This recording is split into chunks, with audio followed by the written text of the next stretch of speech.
नमस्कार मित्रांनो, 33 मावळ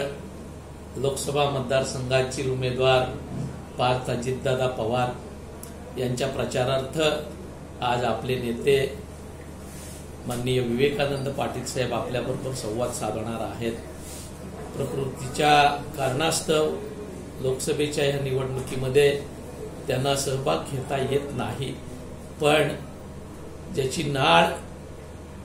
समाजकारणाशी राजकारणाशी जोडलेला आहे तो माणूस फार काळ राजकारणापासून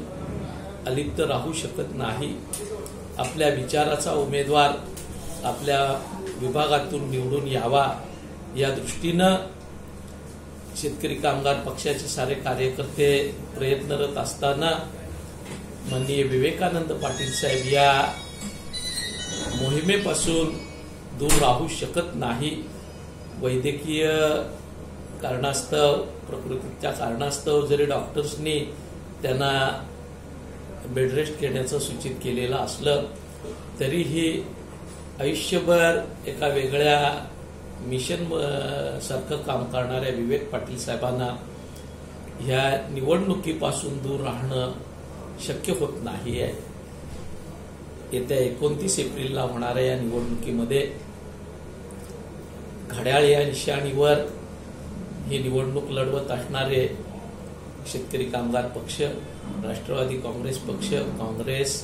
पीआरपी, रिपब्लिकन पक्षाचे काही गट, स्वाभिमानी शेतकरी संघटना आणि अन्य मित्र पक्षांच्या आघाडीचे उमेदवार पार्थ पवार यांना निवडून आणण्याच्या दृष्टीनं या ठिकाणी पनवेल, उरण आणि कर्जत खालापूर या 3 मतदारसंघातील शेतकरी कामगार पक्षाचे कार्यकर्ते जोमानं कामाला लागावेत या दृष्टीनं आज आपले साहेब आपल्याबरोबर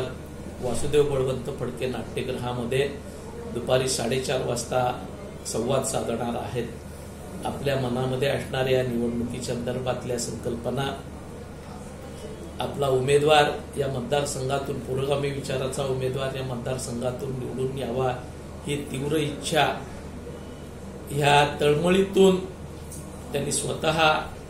आपल्या कार्यकर्त्यांबरोबर सहकार्यांबरोबर हितगुज करण्याची इच्छा व्यक्त केली आणि म्हणून आज या ठिकाणी 4 वाजता शेतकरी कामगार पक्ष, राष्ट्रवादी काँग्रेस, काँग्रेस आणि मित्र पक्षाच्या कार्यकर्त्यांचा मेळावा आयोजित केलेला आहे। माननीय अजितदादा पवार यांच्या प्रमुख उपस्थितीत हा मेळावा संपन्न होतोय आणि म्हणून माझी या आघाडीच्या कार्यकर्त्यांना विनंती आहे